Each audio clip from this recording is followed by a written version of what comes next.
The obsidian halls of the Interstellar Council headquarters stretched endlessly across the moon of Kepler 442c, their polished surfaces reflecting the cold light of distant stars. Ambassador Zethkari of the Vorthak Empire adjusted his ceremonial battle armor as he strode toward the central chamber, his forearms carrying scrolls that would change the fate of entire civilizations. Behind him, representatives from dozens of species followed in perfect formation, their varied forms creating a parade of galactic diversity. The human delegation consisted of exactly 3 individuals.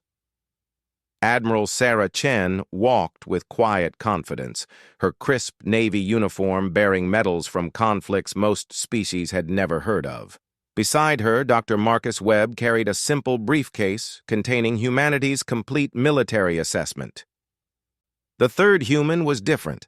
Staff Sergeant Jake Torch Morrison wore standard Marine fatigues, his weathered face showing the scars of a dozen campaigns across human space. What made him unusual wasn't his appearance, but the modified M240 flamethrower strapped across his back and the casual way he chewed gum while walking through the most important political building in the galaxy. Zethkari had studied human military doctrine for months, preparing for this moment. Their species had joined the galactic community only 50 years ago, yet they had already proven themselves in 3 minor conflicts. What concerned the Vorthak was not human aggression, but human unpredictability. Where other species followed logical military patterns, humans seemed to thrive on chaos and improvisation. The central chamber opened before them like a mechanical flower, revealing tier upon tier of delegates representing over 200 civilizations. The crystalline hierarchs occupied the upper levels, their silicon bodies refracting light in complex patterns. The Aquatic Federation maintained pressurized tanks along the middle tiers, while ground-based species filled the lower sections. At the chamber's heart sat the Council of 5, the most powerful military leaders in known space. General Throck of the Hammerclaw Legion stood first, his insectoid frame towering over the assembly.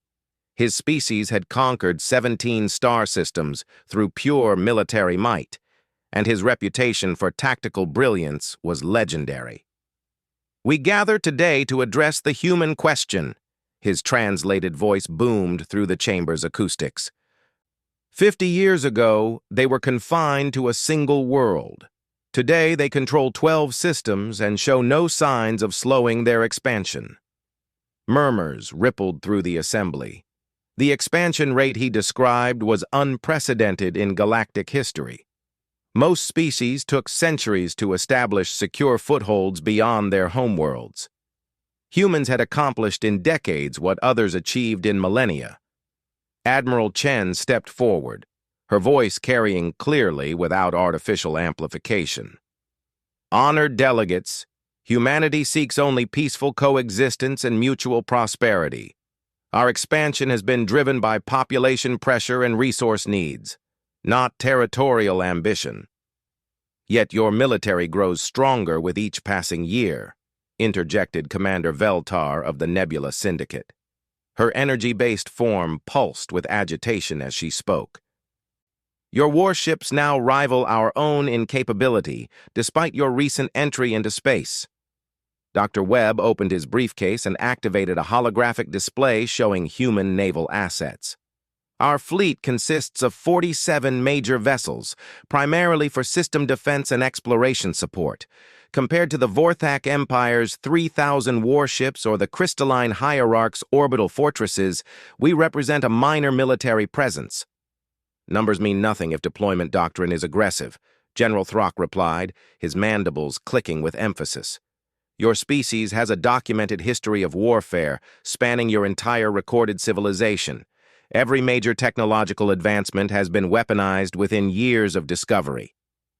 The accusation hung in the chamber's recycled atmosphere. It was true, and every human present knew it. From gunpowder to nuclear fission to faster-than-light travel, humanity had an undeniable pattern of militarizing scientific breakthroughs. Sergeant Morrison shifted his weight, the movement causing his flamethrower to catch the chamber's lighting. Several delegates noticed the weapon, their various sensory organs focusing on the human soldier. He seemed remarkably calm for someone standing before the galaxy's most powerful military leaders. Therefore, Zethkari announced, rising from his position among the Vorthak delegation, we propose a demonstration, a test of human military capability under controlled conditions. Admiral Chen's expression remained neutral, but Dr. Webb leaned forward slightly. What kind of demonstration? Combat trials, General Throck explained.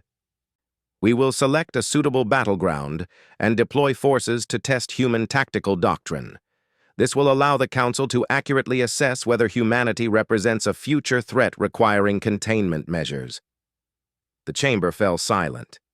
Containment measures was diplomatic language for military subjugation or orbital bombardment of human worlds. The stakes couldn't be higher. What are the proposed terms? Admiral Chen asked, her voice steady despite the implications. Commander Veltar's energy form brightened as she spoke.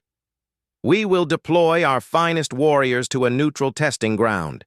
10,000 soldiers drawn from the galaxy's most elite military units.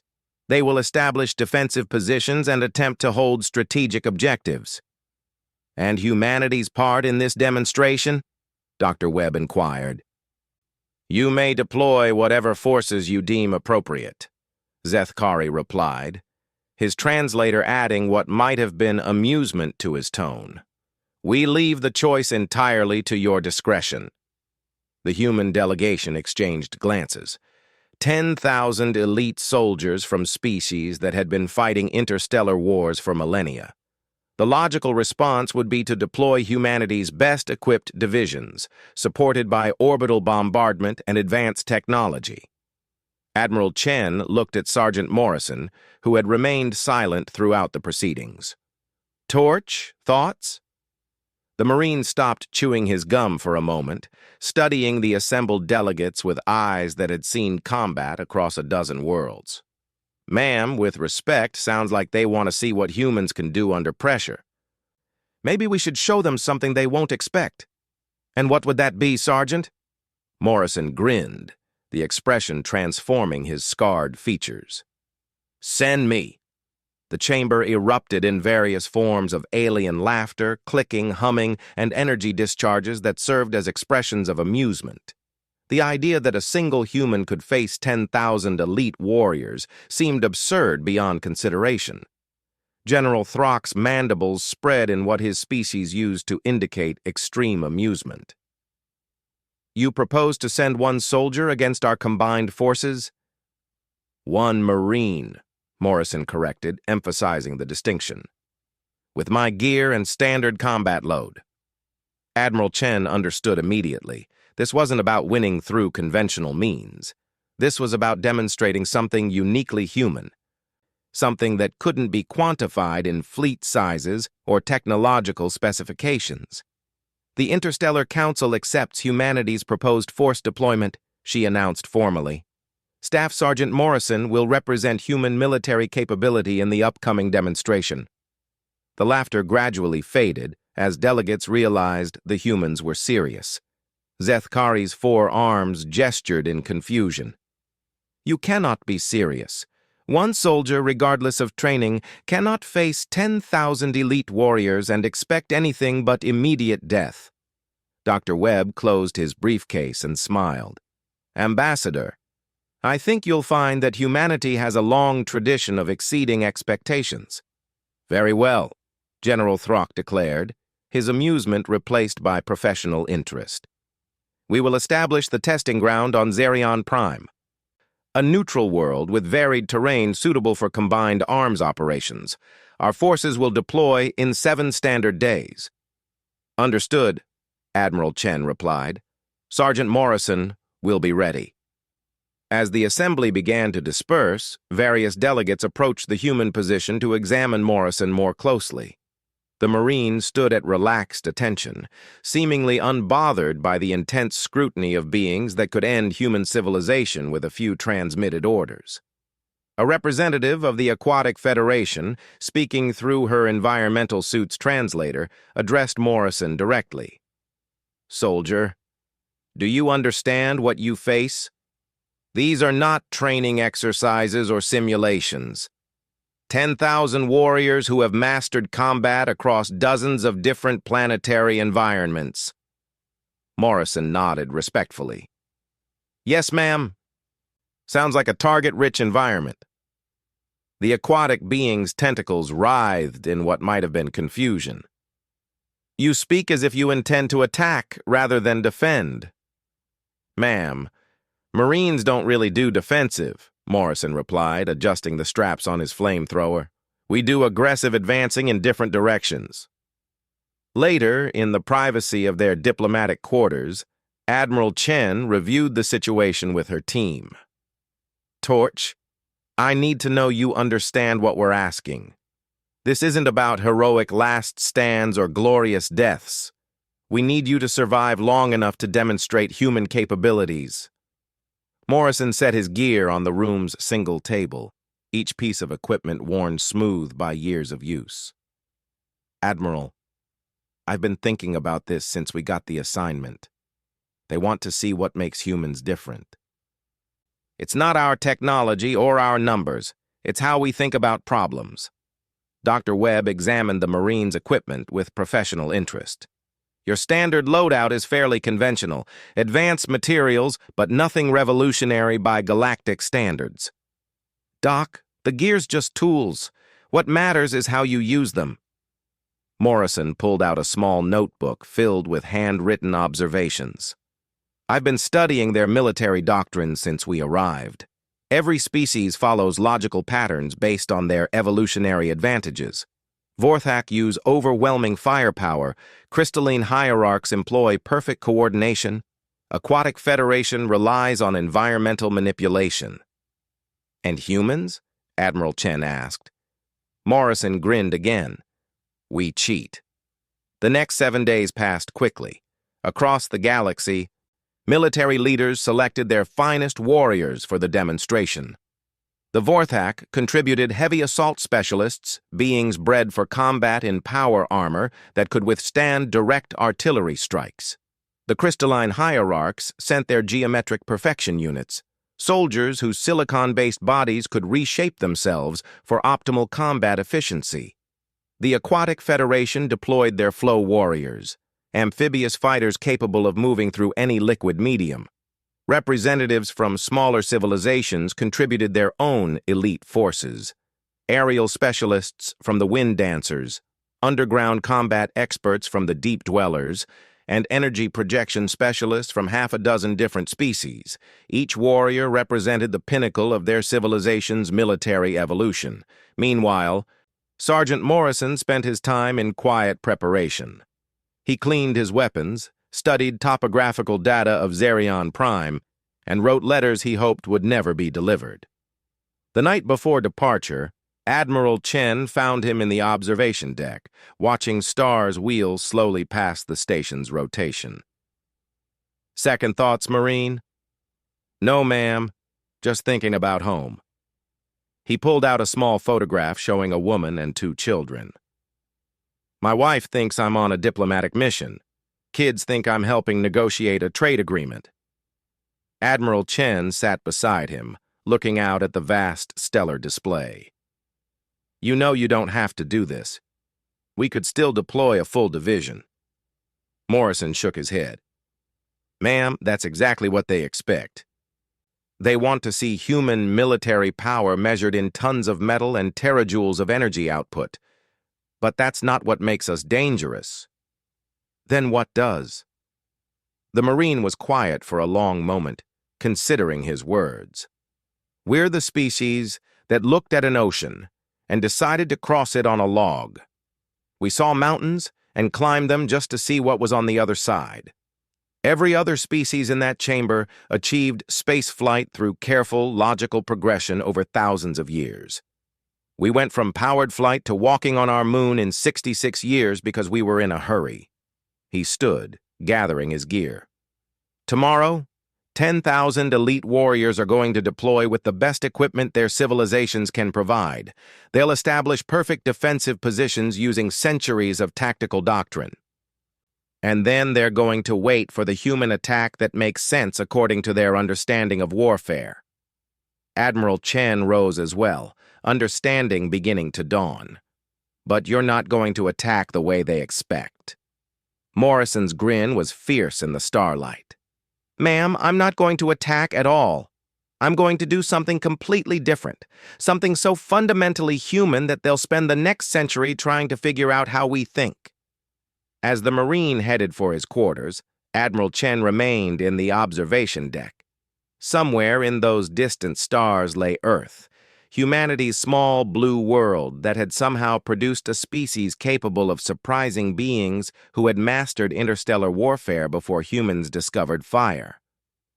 Tomorrow would determine whether humanity continued its expansion among the stars or found itself confined to a handful of systems under constant galactic supervision. The fate of billions of humans rested on the shoulders of one Marine with a flamethrower, and an attitude that suggested the impossible was merely another problem requiring an unconventional solution.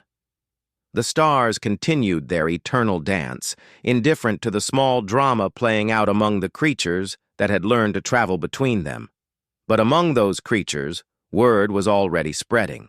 The humans were about to demonstrate something, and even their allies weren't entirely certain what form that demonstration would take. In military academies across the galaxy, instructors would soon face questions they couldn't answer about human tactical doctrine. In the halls of power, leaders would demand explanations for phenomena that didn't fit established patterns of interstellar conflict, all because one human had looked at impossible odds and decided they represented an interesting challenge rather than an insurmountable obstacle. The Battle of Xerion Prime.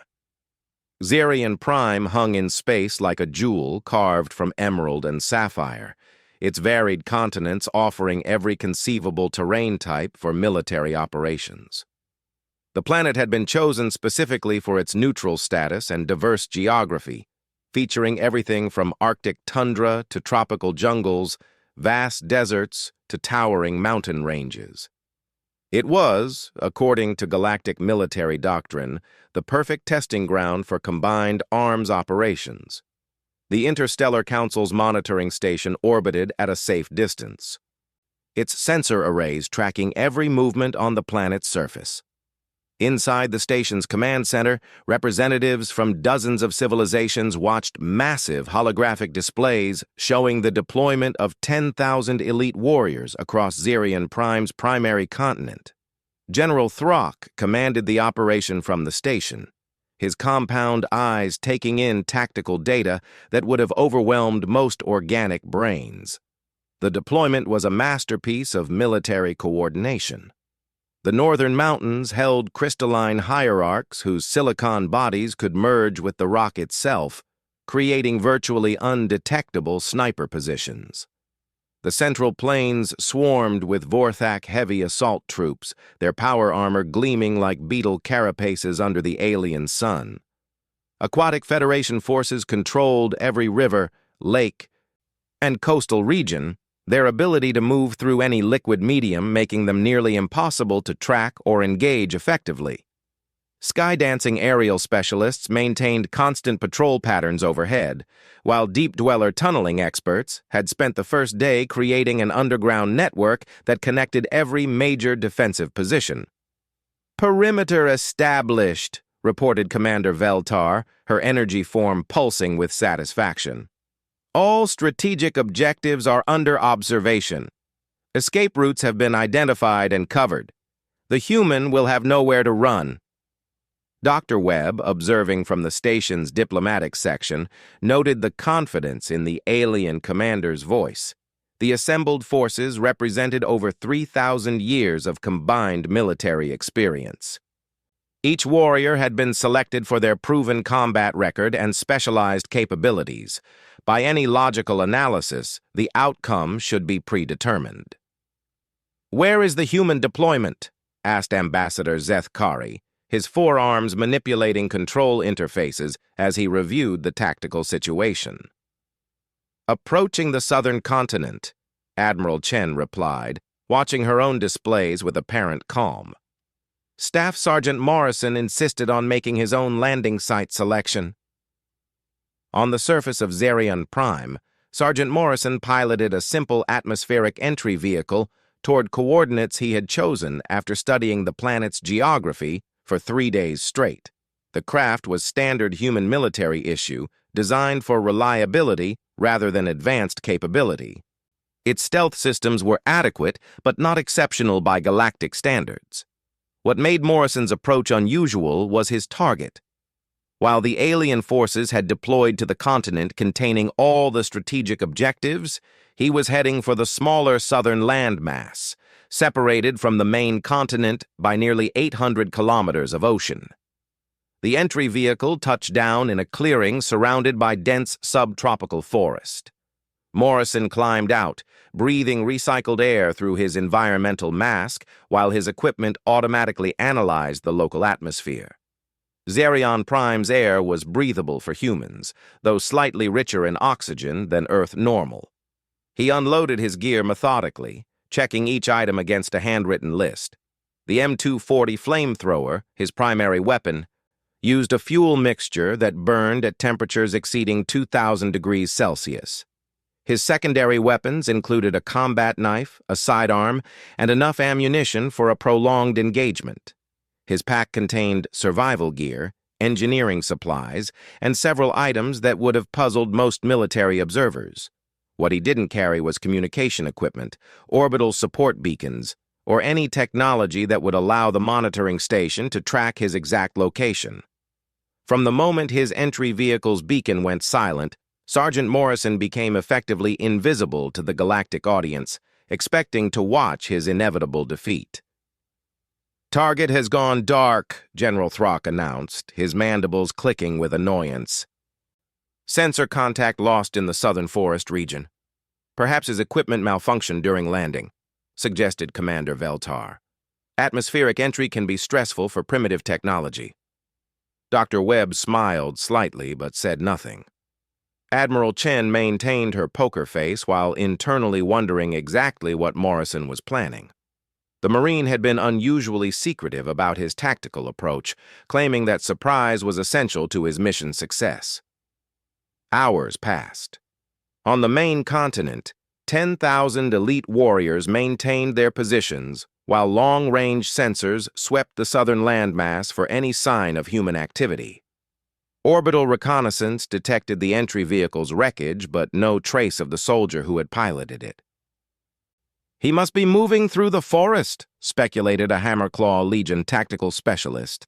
"Standard evasion doctrine would suggest establishing a hidden base before attempting to cross the water barrier." "How does he plan to reach the main continent?" wondered a deep-dweller engineer. 800 kilometers of open ocean presents an insurmountable obstacle for a single individual without air support. The question puzzled military observers across multiple species. Human naval doctrine was well documented, but it relied on vessels and technology that Morrison clearly didn't possess. Swimming the distance was impossible even for enhanced humans. Flying required equipment he wasn't carrying. On Zerion Prime's southern continent, Morrison worked through the first night with methodical patience. He had chosen his landing site based on geological surveys that revealed exactly what he needed: a forest rich in specific plant species and a shoreline composed of particular mineral deposits. His first task was construction. Using his combat knife and basic tools from his survival kit, he began harvesting materials from the local environment. The trees provided resin-rich wood that burned with intense heat. Certain vines offered fibers strong enough to serve as rope when properly processed. Clay deposits near the shore could be shaped and hardened to create containers. What Morrison was building would have been immediately recognizable to any human military historian, but it represented technology so primitive that galactic observers would struggle to classify it as military equipment at all. By the second day, his project began to take recognizable shape. Working with materials and techniques that predated human spaceflight by thousands of years, Morrison had constructed what his ancestors would have called a still. The device used local plant materials to produce ethyl alcohol at concentrations approaching 90% purity. Fascinating, Dr. Webb murmured as he watched long-range sensor data showing heat signatures and chemical traces from Morrison's location. He's not preparing weapons. He's brewing. Admiral Chen raised an eyebrow. Alcohol? High-proof alcohol, extremely flammable, and when properly mixed with other compounds, capable of producing some very interesting chemical reactions. The third day brought Morrison's first direct contact with enemy forces. A patrol of sky-dancing aerial specialists had expanded their search pattern to include the southern continent, their gravity-defying biology allowing them to scout areas that would challenge traditional aircraft. Morrison spotted them first, his enhanced human vision picking out movement patterns that differed from local wildlife. The patrol consisted of 3 individuals, their membranous wings catching thermals as they spiraled down toward his position. Rather than hiding or attempting to evade detection, Morrison did something that violated every principle of small unit tactics. He lit a signal fire. The smoke column rose straight into Xerion Prime's still air, visible for kilometers in every direction. The sky dancers immediately altered course, converging on the obvious human position with weapons ready. They found Morrison sitting beside his fire, apparently unarmed and completely exposed. His flamethrower lay several meters away, and his hands were clearly visible as he roasted some kind of local fruit over the flames. "Human soldier," the patrol leader called out in translated speech, "you will surrender immediately for transport to designated containment facilities." Morrison looked up with genuine curiosity. "Y'all speak English? That's convenient." His accent carried the slow drawl of Earth's American South, and his tone suggested he was making casual conversation rather than negotiating his surrender. "You are surrounded and outnumbered," the second sky dancer announced, its wings adjusting to maintain position above the clearing. "Resistance will result in immediate neutralization." "Well, I appreciate the warning," Morrison replied, reaching into his pack. The sky dancers tensed, weapons focusing on his position. Instead of a weapon, he pulled out a small glass bottle filled with clear liquid. "Y'all want a drink? It's been a few days since I had company." The patrol leader's wings fluttered with what might have been confusion. "You offer intoxicating substances during military operations?" "It's called hospitality," Morrison explained, taking a sip from the bottle. "My grandmother always said you should offer guests something to drink." What happened next would be analyzed in military academies for decades to come. The sky dancers, trained in dozens of combat scenarios and psychological warfare techniques, had no doctrine for handling an enemy who offered them refreshments while apparently surrendering. "State your tactical objective," the third patrol member demanded. "Explain your presence on this continent." Morrison stood slowly, hands still visible, and walked toward his flamethrower. The sky dancers tracked his movement but didn't fire, confused by his apparent lack of urgency or combat awareness. "My objective?" Morrison picked up his weapon, checking the fuel levels with practiced efficiency. "I reckon I'm supposed to demonstrate human military capability." He looked up at the flying beings with a friendly smile. "Y'all are pretty much perfect for what I had in mind." The patrol leader finally realized that something was fundamentally wrong with this scenario. "You will drop your weapon and submit to custody." "See, that's the problem," Morrison replied, adjusting the flamethrower's settings. "I can't really do that. Marines don't surrender, and I've got a job to finish." He raised the weapon, but instead of aiming at the sky dancers, he pointed it at the signal fire. The concentrated flame struck the burning wood and something else, something the aliens hadn't noticed among the apparently innocent camping supplies. The explosion wasn't large by military standards, but it was precisely calculated. Morrison had spent 3 days preparing charges of high-proof alcohol mixed with local chemicals, creating improvised incendiaries that detonated with spectacular effect. The flash temporarily blinded the sky dancers, while the concussion disrupted their delicate flight membranes. 2 of them crashed immediately, their ability to manipulate gravity compromised by the unexpected blast. The third managed to maintain altitude but found himself facing a human who had somehow closed the distance between them in the few seconds of confusion following the detonation. Morrison's combat knife took the third sky dancer in a non-lethal but completely disabling strike, sending the being tumbling to the ground in a controlled crash landing. Within minutes of first contact, an entire alien patrol had been neutralized by a single human using weapons that belonged in a museum. "Control, this is Patrol 7, Morrison said into the captured communication device, mimicking the sky dancer's translated speech patterns. "Target acquired and contained, returning to base." The deception bought him exactly what he needed: confusion about his location and capabilities. The monitoring station received confirmation that the human had been captured, but the patrol never arrived at their designated check-in point. By the 4th day, Morrison had disappeared again, leaving behind only the wreckage of an apparently accidental explosion and 3 confused sky dancers who insisted they had been defeated by a human using primitive explosives and impossible tactics.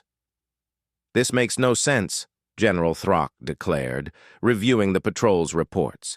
"The human demonstrated no advanced technology, used no orbital support, and employed weapons that should have been completely ineffective against aerial opponents. Yet he achieved total tactical success," Commander Veltar noted, her energy form dimming with what might have been concern. 3 experienced sky dancers were defeated without sustaining any casualties themselves. Admiral Chen watched the confusion spreading through the alien command structure with growing understanding. Morrison wasn't trying to win through conventional military superiority. He was demonstrating something far more dangerous: the human ability to improvise effective solutions using whatever materials and circumstances were available. On Xerion Prime, Morrison had reached the northern shore of his continent and was putting the final touches on his most ambitious project yet. Using techniques that would have been familiar to any human who had studied their species' maritime history, he had constructed a vessel capable of crossing 800 kilometers of open ocean. The boat was crude by galactic standards, but sophisticated in ways that alien observers would struggle to appreciate. Its design incorporated principles of ocean-going navigation developed by human ancestors who had explored their world's oceans using similar vessels. It carried supplies for an extended voyage and equipment that would allow Morrison to achieve something the watching galaxy believed impossible. As Xerion Prime's sun set on the 4th day, Morrison launched his boat into waters patrolled by some of the galaxy's most advanced aquatic warriors.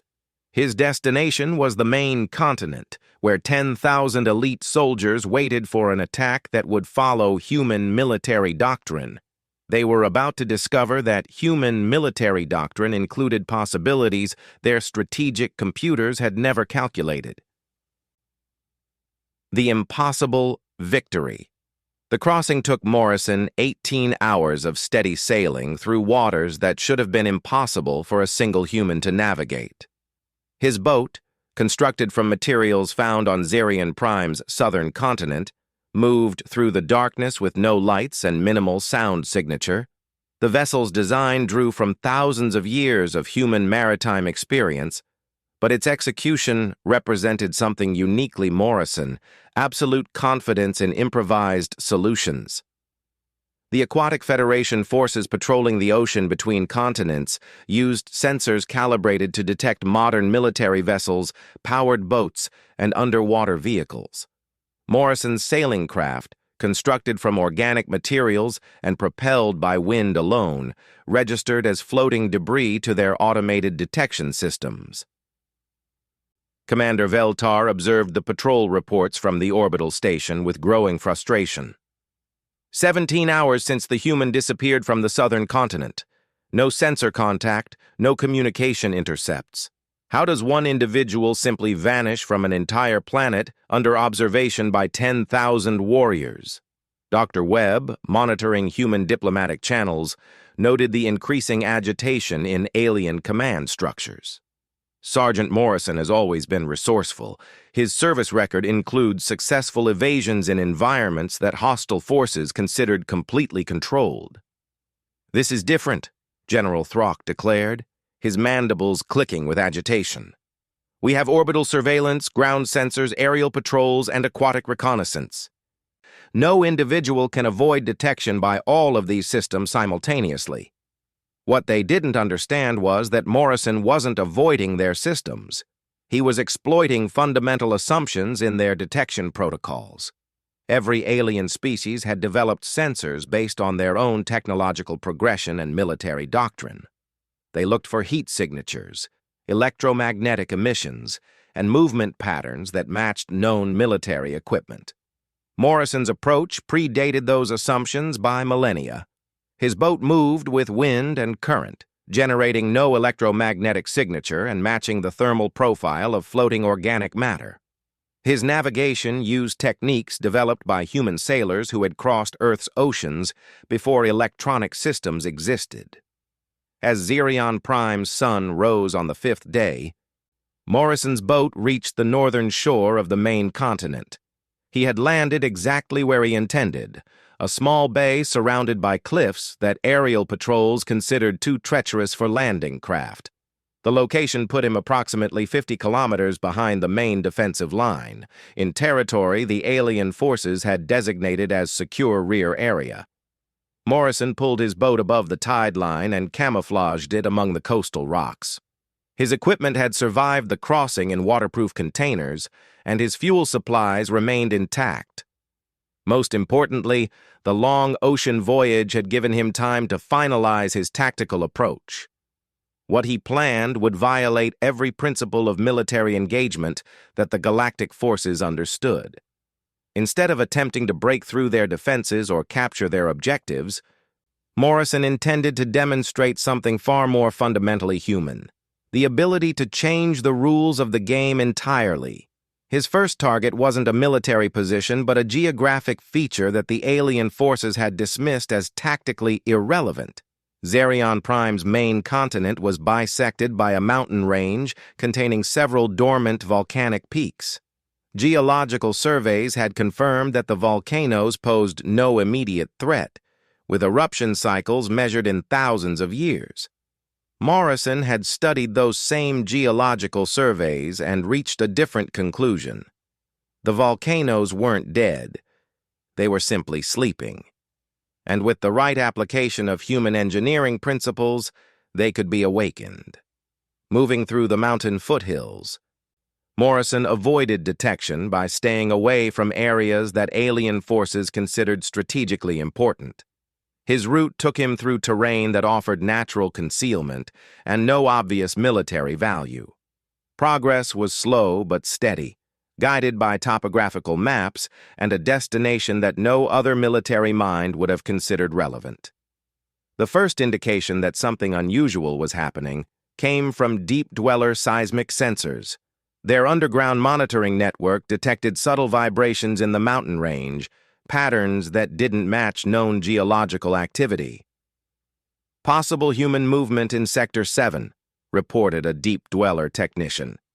"Seismic signature suggests individual on foot, but location is inconsistent with logical tactical objectives."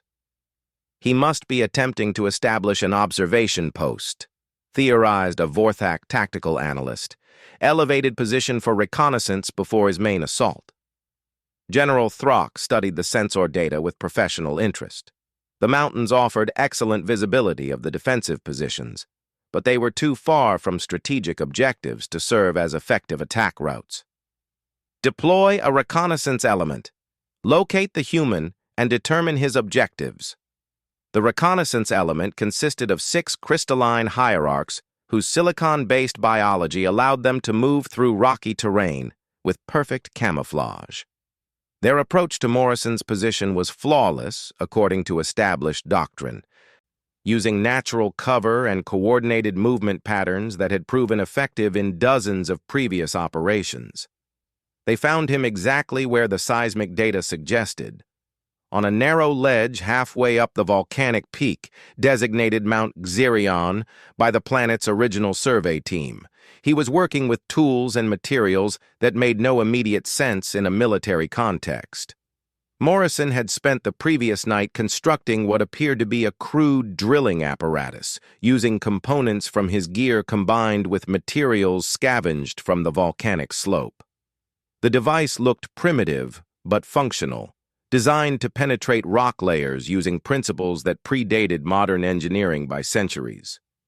"Human soldier," the lead hierarchs announced, their crystalline bodies emerging from the surrounding rock with perfect coordination. "Cease your activities and prepare for capture." Morrison looked up from his drilling operation without apparent concern. "Morning, folks. Nice day for a hike, isn't it?" The hierarchs advanced in formation, their bodies reshaping to optimize for combat configuration. "Explain your presence at this location. State your tactical objectives." "Well, I'm checking on some geological features," Morrison replied, gesturing toward his drilling apparatus. "Y'all got some interesting rock formations up here." "You are conducting military reconnaissance," the second hierarchs declared. "This position offers observation of our defensive installations." Morrison laughed, a sound that echoed strangely off the volcanic walls. "Buddy, I can't see your defensive positions from here. Wrong angle entirely." He pointed toward the crater rim above them. "If I wanted to spy on y'all, I'd be up there." The hierarchs exchanged communication through harmonic frequencies that Morrison couldn't understand. Their leader moved closer, silicon appendages reconfiguring into restraint mechanisms. "You will accompany us to Command Center for interrogation." "See, that's going to be a problem," Morrison said, reaching for his flamethrower. "I'm right in the middle of something important here, and I can't really stop now." The hierarchs attacked with coordinated precision, their bodies flowing like liquid crystal as they attempted to overwhelm Morrison's position. What they encountered instead was a human who had spent 5 days preparing for exactly this type of engagement. Morrison's first blast from the flamethrower wasn't aimed at the hierarchs themselves, but at the rock face above their position. The superheated flame struck mineral deposits that Morrison had identified during his reconnaissance, triggering a controlled rockfall that separated the alien soldiers and disrupted their coordination. His second blast targeted the drilling apparatus, not to destroy it, but to activate a mechanism he had built into the device's core. The intense heat triggered a chemical reaction in the materials Morrison had placed at the drill site, creating an explosion that penetrated deep into the volcanic rock. The effect was immediate and spectacular. Mount Xerion, dormant for thousands of years, began to wake up. Deep beneath the mountain, pressure that had been building for centuries found a release point through Morrison's carefully calculated breach. Magma began moving through rock channels, following paths that geological surveys had mapped, but military planners had ignored. The first tremor shook the entire mountain range, registering on every seismic sensor within 500 kilometers. The second tremor was stronger, accompanied by the distinctive harmonic frequencies that indicated massive underground movement. By the third tremor, volcanic gases were venting through Morrison's drill hole, creating a pillar of superheated steam that rose kilometers into Xerion Prime's atmosphere. "Volcanic activity detected in the mountain range," reported startled monitoring technicians aboard the orbital station. "Seismic readings indicate major eruption imminent." General Throck stared at sensor displays showing readings that should have been impossible. "How does dormant volcanic activity suddenly become active?" The geological reports indicated stable conditions for the next several thousand years. On the mountain, Morrison was rappelling down the volcanic slope using rope he had woven from local plant fibers. The Hierarch's reconnaissance team was trapped on the ledge above as Mount Zerion continued its awakening, their silicon bodies vulnerable to the increasing heat and pressure. "Control, this is Reconnaissance 6, their leader transmitted through the growing electromagnetic interference. "Target has triggered volcanic eruption through unknown means, requesting immediate extraction." The request was impossible to fulfill. Volcanic gases were making the area dangerous for aerial approach, and ground routes were being cut off by flowing lava that followed ancient channels down the mountain slopes. Morrison reached the base of Mount Zerion as the eruption began in earnest. Lava fountains shot hundreds of meters into the air, and the sound of the awakening volcano could be heard across the entire continent. But this was only the beginning of his demonstration. Mount Zerion was connected to the other peaks in the range through underground magma chambers that geological surveys had mapped in detail. Morrison had studied those maps and identified pressure points where relatively small interventions could trigger chain reactions. Moving to the second peak, he repeated his process with variations tailored to local geological conditions. The drilling apparatus was rebuilt using salvaged materials and improvised components, each iteration incorporating lessons learned from the previous activation. Peak after peak began to awaken as Morrison worked his way along the mountain range. Each eruption was carefully calculated to maximize psychological impact while minimizing actual danger to the alien forces positioned in the lowlands. "Multiple volcanic eruptions across the mountain range," reported increasingly frantic monitoring stations. "Coordinated geological activity suggests artificial triggering."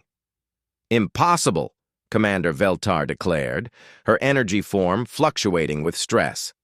"No individual possesses the capability to trigger volcanic eruptions through conventional weapons."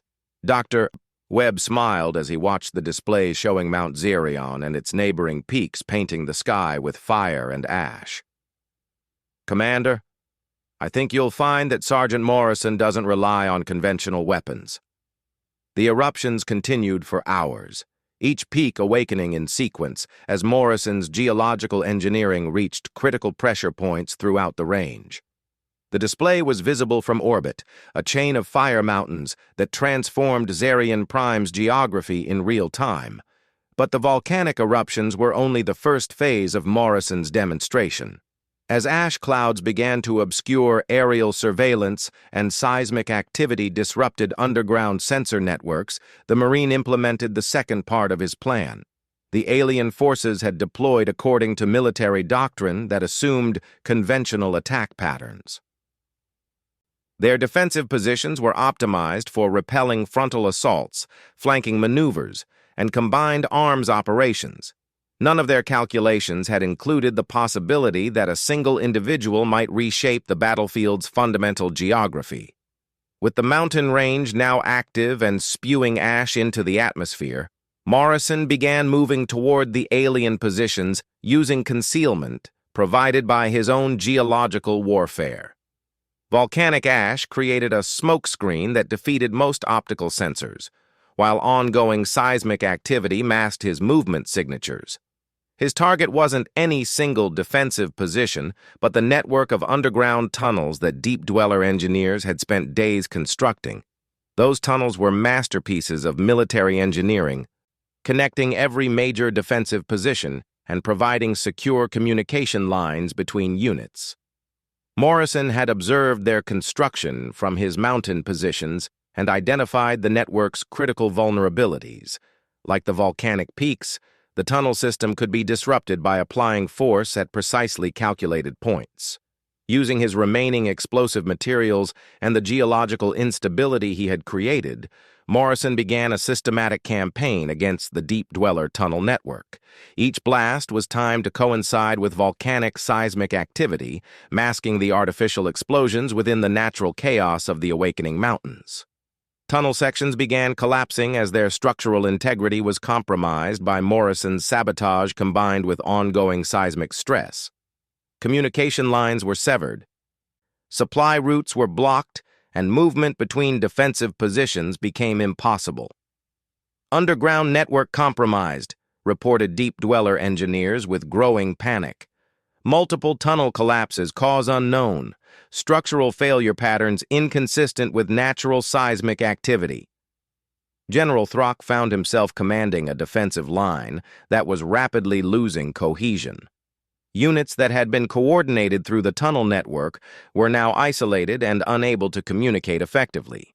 Aerial reconnaissance was limited by volcanic ash, and underwater movement was hindered by the debris being washed into the ocean by volcanic activity. "Where is the human?" he demanded, studying tactical displays that showed chaos spreading through his previously perfect defensive positions. "Unknown," admitted Commander Veltar. "Sensor contact lost during initial volcanic activity. Current atmospheric conditions prevent effective tracking." The truth was that Morrison had become effectively invisible within the chaos he had created. Moving through an environment of volcanic ash and ongoing seismic activity, he could approach alien positions without being detected until he was close enough to engage directly.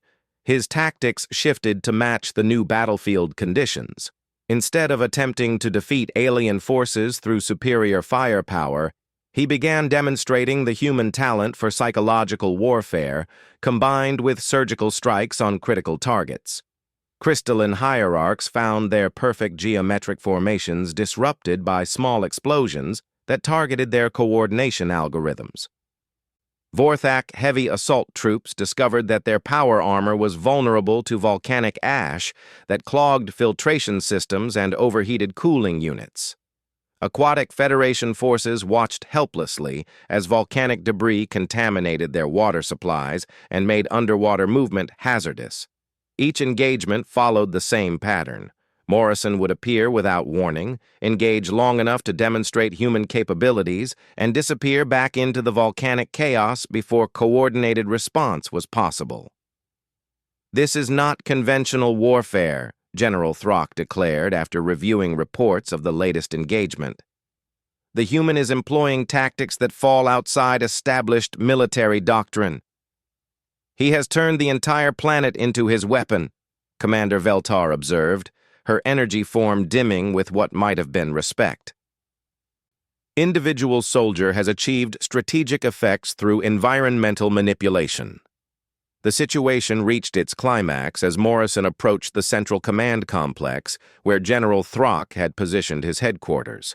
The facility was defended by the most elite warriors from each participating species, their positions optimized for defending against any conceivable attack. Morrison didn't attack the facility at all. Instead, he triggered the final phase of his geological demonstration.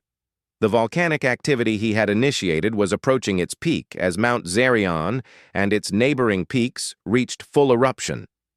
Lava flows had begun following ancient channels down toward the coastal regions, and ash clouds had spread across the entire continent. But Morrison had calculated one additional effect that the alien forces hadn't anticipated. The massive pressure releases caused by multiple simultaneous eruptions were affecting the tectonic stability of the entire region.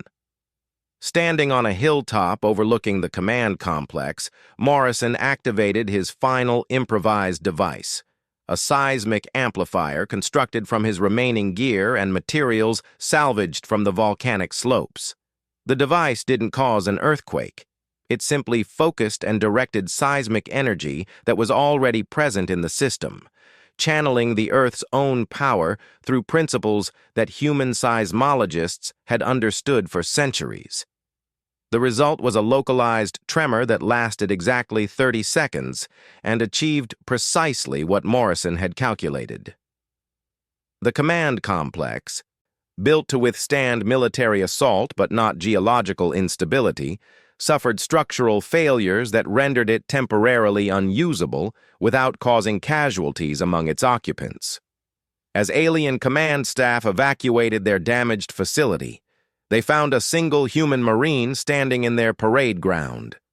Morrison had arrived during the confusion following the seismic event, walking through defensive positions that were focused on external threats rather than someone who might simply stroll in through the front gate. "General Throck," Morrison said, addressing the massive insectoid commander with polite formality. "I believe this concludes the demonstration." The general's compound eyes focused on the human who had somehow penetrated the most secure military installation on the planet.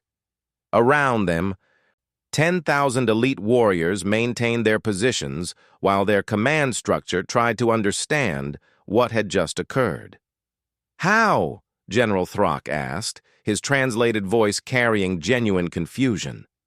"How does one individual achieve strategic effects against combined forces of this magnitude?" Morrison removed his combat helmet, revealing features marked by 5 days of constant operation in volcanic conditions. "Sir, that's the thing about humans. We don't always fight the war you're expecting." The orbital monitoring station had recorded everything: volcanic eruptions triggered by individual action, tunnel networks collapsed through improvised sabotage, defensive positions neutralized through environmental manipulation, and finally, a single Marine standing in the center of an enemy command complex. Ambassador Zethkari's 4 arms gestured helplessly as he tried to process what he had witnessed. "This performance demonstrates capabilities that fall outside our understanding of individual military potential." Admiral Chen smiled as she prepared humanity's formal response to the galactic demonstration. "Ambassador, I believe that was exactly the point." Dr. Webb was already preparing his analysis of the engagement for the diplomatic record. "Sergeant Morrison has demonstrated several key aspects of human military doctrine: adaptability under impossible conditions, ability to improvise effective solutions using available resources, and most importantly, the human tendency to redefine the parameters of any given problem." General Throck, still processing the implications of what he had witnessed, turned to Admiral Chen with something approaching respect. "Your species does not fight according to logical patterns." "No, General, we don't," Admiral Chen agreed.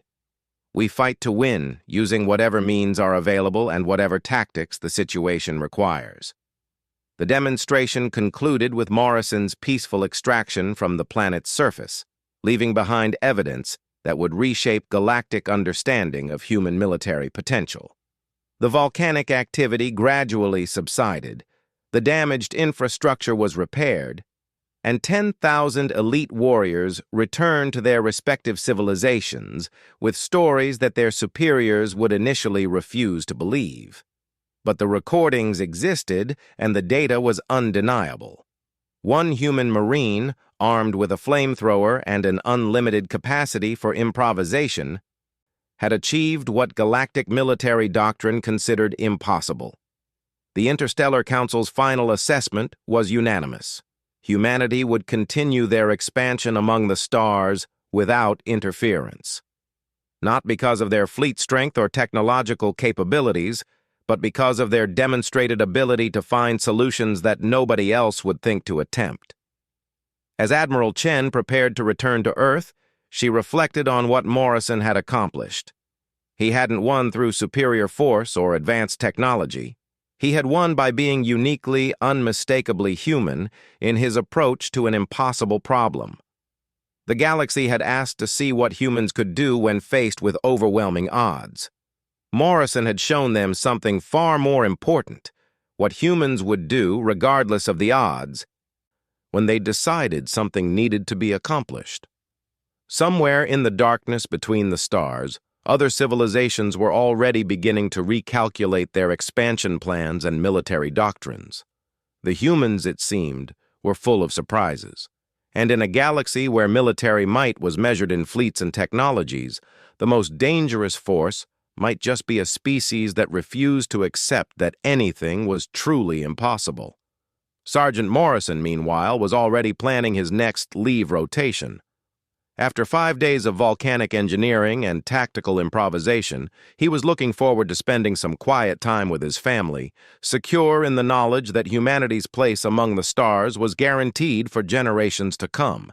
The demonstration was over, but its implications would echo through galactic military academies for centuries. The question was no longer whether humans were dangerous, but whether anyone could predict what they might do next when faced with what others considered impossible circumstances. The answer, as Morrison had demonstrated with volcanic precision, was that humans would find a way. They always did,